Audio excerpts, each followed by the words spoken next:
Tonight, a change in policy. Ontario set to announce plans for a vaccine passport. After repeatedly saying he won't be implementing such a system, Premier Ford appears to have changed his mind. What we know so far and reaction to the news. Plus, two of my cousins were beaten up by Taliban. They are in bed right now in the hospital. those in the GTA with loved ones in Afghanistan feeling scared and hopeless after Canada ends its evacuation efforts. Plus, part of why this policy matters is because it's about recognizing that we all have different housing needs. affordable living becomes a key part of the election campaign as all major party leaders focus on the housing crisis. Good evening, I'm Kelda Yoon. Ontario's pandemic response is about to change. CBC News has learned the province will be announcing a vaccine passport system early next week. For more on this, we go to the CBC's Hannah Thibodeau, who broke this story. Early next week, Ontario is expected to announce some form of vaccine certificate. It's better known as a vaccine passport. Now, these passports could be used in places like gyms, restaurants, or even movie theaters, for example. Now, sources say the passports will be discussed at a scheduled cabinet meeting on Tuesday. And while some in the Ontario cabinet are completely opposed to these passports, sources say the program will go ahead. Now, there are other provinces that are well on their way to implementing a vaccine passport, like British Columbia, as well as Quebec. Now, last month, the Ontario Premier, Doug Ford, said it was a hard no to vaccine passports, firmly rejecting the possibility of implementing them. Ford said he resisted the idea because he doesn't want to, quote, split society. This was on July 15th. But clearly, the Premier has changed his mind and is expected to announce a vaccine passport. The reason for this, my sources are a few things. The first one being is that public opinion is moving further into favoring these vaccine passports. Not only that, the numbers of COVID cases are on the rise, with the Delta variant becoming more predominant in Canada and in Ontario. And then finally, kids are heading back to school. So expect that announcement early next week. Our Jessica Ng is tracking reaction to this tonight and joins us live. And Jessica, you took to the streets of downtown Toronto to learn how people are feeling about this move. What have you been hearing from them? Kelda, everyone I spoke to today was okay with the idea of a proof of vaccination system. Now, that's quite a contrast to the general opinion of vaccine passports when they first came up earlier in the pandemic. Vaccine passports are credentials vaccinated individuals can show to prove to businesses that they've had their COVID-19 shots. And today, people of all ages said that they were comfortable with providing proof if it meant they could get back to a somewhat normal life. Definitely make me feel much safer, especially if I know that it's been officially certified that they are vaccinated, and so it just puts me more at ease. I think it's a very good idea. It will push people who don't want to get a vaccine to feel that they are missing on something. I have a 2-year-old and she still doesn't have the vaccine, so it would really help to know that everyone else is taking precautions for the safety of my child. Now, as you heard, parents also mentioned that because kids under 12 can't yet be vaccinated against COVID-19, they would feel safer going out and going to work knowing others are protected. Now, Jessica, this is something that many in the medical community have been pushing for. How are they reacting tonight?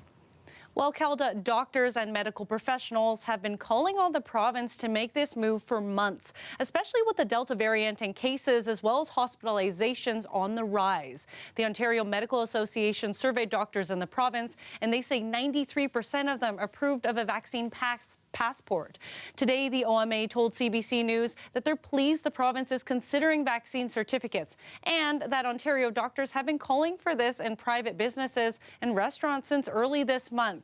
Now, they also mentioned this proof should be available in both digital and physical formats. Now, some people have voiced privacy concerns with sharing this kind of health data with businesses. What can you tell us about that? Absolutely, and those are valid concerns. Today alone, the Quebec provincial government was defending their proof of immunization program after reports of stolen QR codes for prominent politicians surfaced. But people I spoke with today didn't share those same concerns, and one senior even put it this way. No, I haven't really worried about that. I mean, you have that kind of information with your driver's license and stuff anyway, so it's like it's not something I've worried about. Today on the campaign trail, Liberal leader Justin Trudeau promised to put $1 billion towards helping provinces implement vaccine passports if re-elected. We'll just have to wait till next week to see what the Ford government has planned for us here in Ontario. Kelda. All right, thanks so much, Jessica. That's our Jessica Ng live for us tonight. You're welcome. An update now on Ontario's COVID-19 case count and another big jump today. The province logging 781 new cases. Now that is the largest daily count since early June. 17 more deaths were reported, though 14 of those deaths happened 2 months ago and are only being logged now due to a data error. 158 patients are in the ICU, 87 of them on ventilators, and more than 82% of eligible Ontarians now have at least one dose of the vaccine. York Region says at least 7 COVID-19 cases are linked to a basketball tournament in Markham. It says anyone who was at the Phoenix Classic Back to the Trenches basketball tournament may have been exposed. Now, the tournament took place from Friday, August 13th to Sunday, August 15th. A large number of people attended the event, and Public Health says they are having difficulty with contact tracing. People are being asked to self-monitor and get tested if they experience any symptoms. Turning now to the situation in Afghanistan and a rising death toll to tell you about from yesterday's attack outside the Kabul airport. Officials now saying around 170 people were killed in that explosion there. And the number of U.S. service members confirmed killed in that attack has now gone up from 12 to 13. U.S. State Department officials gave an update earlier today. Let me be clear that this president has made certain, and he has made clear in no ambiguous terms, that we will continue to confront using every appropriate tool groups like Al-Qaeda, groups like ISIS, any group around the world, wherever it is, that would potentially pose a threat to the United States and our people. We can maintain a humanitarian commitment to, in this case, the Afghan people, in ways that does not have any funding or assistance pass through the coffers of a central government. So that commitment will remain. I expect the United States will continue to be a very generous donor to the Afghan people over. Now, the end of Canada's airlift evacuation mission in Afghanistan has left those here with ties to the country feeling hopeless. They say they don't trust that the Taliban has changed, despite what the group has said, and they are extremely worried for those trapped in the country. Dale Manukduk has more. Here at the Afghan supermarket, employees are frightened that much of the work that's been done in Afghanistan over the last 20 years to rebuild will be lost. One of the workers, Omar Nadeem, is particularly worried about the safety of women and children. And another woman we spoke to who we can't identify, she set up a hotline for people in Afghanistan and was told that she may be the target of the Taliban. She came to Canada in the early 1990s when the Taliban first took over Afghanistan and doesn't believe that things will change this time around for women. I'm sure because of that reason, he's missing. I have multiple cousins that are missing. 2 of my cousins were beaten up by Taliban. They are in bed right now in the hospital. And there are a lot of strangers, they are not related to me, but they are on my hotline Facebook, that they are sending me pictures. They actually have cousins and family members that are missing, or they've been executed by Taliban. People have been sending her videos from the ground in Kabul. Lots of the videos I've seen, very violent, shots ringing out constantly, people being physically abused in the streets. We also spoke to another woman, Khalida Nasiri. She is the lead organizer for the Canadian Campaign for Afghan Peace. She says the general feeling in the community here in Canada is one of abandonment. While she hears the words of Foreign Affairs Minister Marc Garneau telling people to not lose hope, she finds it difficult to hear. And so for the government in this situation, when lives are in danger, you know, we've all seen about the bombing that happened yesterday at the Kabul airport, to say, you know, shelter in place and figure out your own way to get to a third country, then we can help you, is a bit insensitive to the reality of what's going on in the country.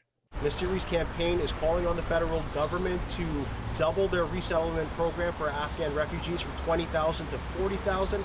It says she's also received endorsements from members of the NDP, Green Party, and Conservatives. Dale Manukduk, CBC News, Toronto.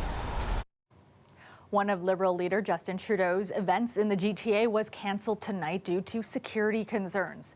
An event was scheduled in Bolton this evening. RCMP traveling with Trudeau declared the event unsafe due to dozens of protesters following the Liberal leader around. Now, Ontario Provincial Police escorted Trudeau and members of his team out of the area past the protesters. Trudeau has been the target of angry anti-mask and anti-vaccination protests throughout the campaign so far. And we've been hearing a lot of promises from federal party leaders this week when it comes to housing. One pledge by the Liberal Party to introduce what's known as a rent-to-own program. If that sounds familiar to Torontonians, that's because it is. A similar pledge was made by a former mayoral candidate just a few years ago. Our Farah Morali explains. We have a housing crisis in Canada. Housing is one of the biggest concerns. The affordable housing crisis. The housing that Canadians need. It's shaping up to be one of the pivotal issues in the election campaign, housing. And the leaders of the federal parties know that well. As part of his strategy, Justin Trudeau is pledging $1 billion for a program that might sound familiar. And the launch of a new rent-to-own program. When I heard the announcement, my first reaction was, hey, that's my campaign platform. 3 years ago, a rent-to-own program was the center of Jennifer Keesmaat's campaign for mayor. The proposal involved the city setting aside units where renters could apply to pay monthly installments that would go toward their down payment on the property. Today, Keesmaat says she's pleased to see that idea on the federal election campaign. Part of why this policy matters is because it's about recognizing that we all have different housing needs, and we also have different housing needs at different stages of our lives. And we need lots of options within that entire housing spectrum. But in a city like Toronto, where the average price of a home keeps skyrocketing, how much of a difference could a rent-to-own program actually make? So this is a very small group in terms of kind of the housing universe. It certainly is a group of people and a group of voters, for whom this will resonate for sure. Some experts say the program would cater to a niche population and question whether the money would be better spent elsewhere. There's over half the population for whom ownership will probably never be an option.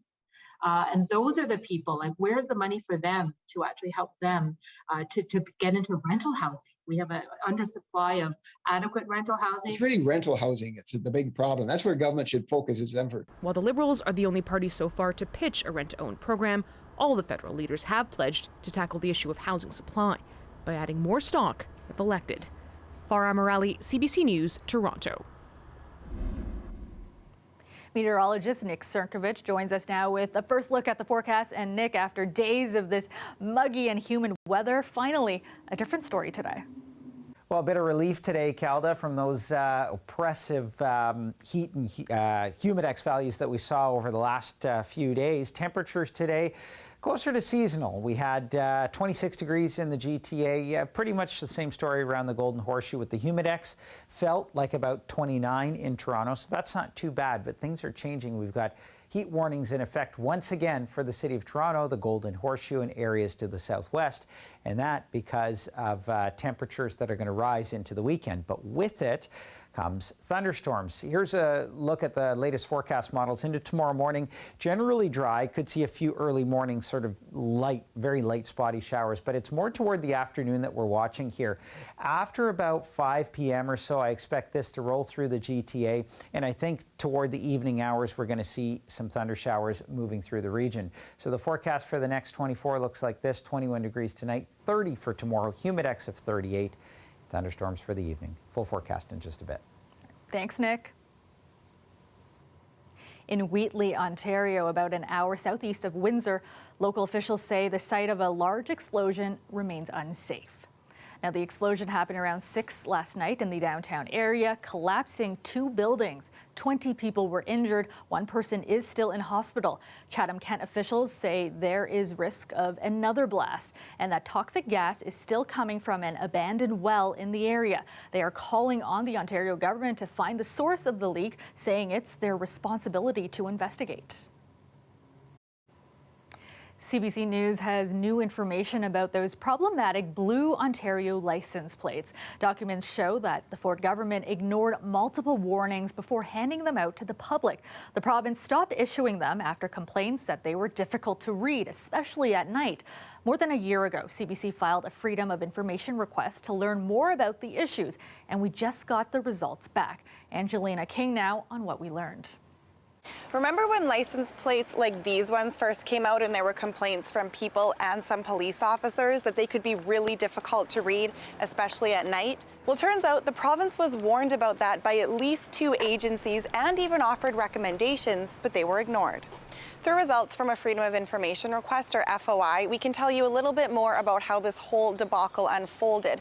One major point being both the 407 ETR and Ontario Association of Chiefs of Police provided very similar recommendations on how to make the plates easier to read, including embossing them so they're not flat, brightening the letters and adding more contrast, and getting rid of the white border.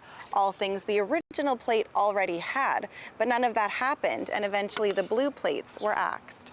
The documents also show while the ministry provided test plates to several groups, others were left out, including the Canada Border Services Agency.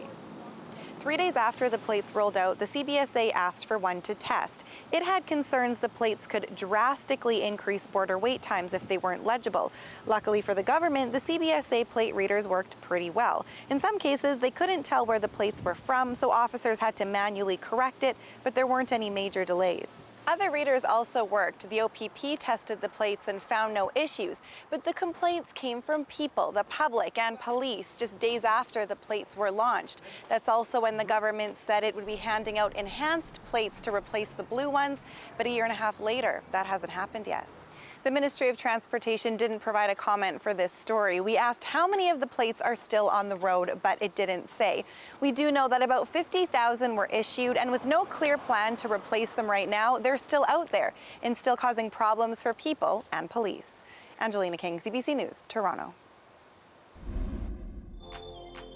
Partly cloudy overnight, temperatures a bit more comfortable than the past few nights. Currently 24 degrees, feeling almost 30 with that humidex. All right, let's go back to Nick now with a look at your extended forecast. And Nick, milder temperatures today, but we shouldn't get too used to it. Well, Calda, I mentioned we've got heat warnings in effect for the GTA and some unsettled weather. So let's get right to the weather headlines. And they show up, of course. Mild temperatures today, but that changes as the heat returns into the weekend. And with it, some thunderstorms that we're watching. So we'll talk about that first. The timing of these things can be very difficult because, especially when you're dealing with isolated storms, they can pop up in areas that just aren't well predicted by the models. But generally speaking, here's what the picture looks like. Overnight tonight, it's going to be dry, partly cloudy skies. Tomorrow morning, for the most part, we're looking at dry weather as well. However, as we head into the afternoon, closer to about 4 or 5 p.m., expect the north end of the GTA to start seeing some thunder showers developing and then sliding southward toward the lakefront as we head through the later afternoon hours. Then into Sunday morning, things generally stay dry again, but through Sunday and Sunday afternoon, we trigger more thunder showers, both through the afternoon and through Sunday night as the system pushes across. Now, these storms, if you see them, good chance you're going to see some pretty heavy downpours, potentially some very strong winds as well, just because of all the energy that's built up in the atmosphere. 21 degrees in southwestern Ontario tonight. Fog patches developing tomorrow. Highs to 32 degrees. Humidex values at 40, actually even in excess of 40 in some areas. For the Golden Horseshoe, just a little bit less in terms of those temperatures and humidex values. 20 degrees tonight, 26 with the humidex through the overnight tomorrow. Highs to 30 degrees. Again, mostly a late afternoon, evening event in terms of the thunderstorms. And same story for Sunday as well, although I think a better chance of seeing them on and off throughout the day on Sunday. 31 on Sunday. Monday still hanging on to that 30, but Tuesday and Wednesday, more seasonal temperatures and much less in the way of humidity. Kelda. Thanks, Nick.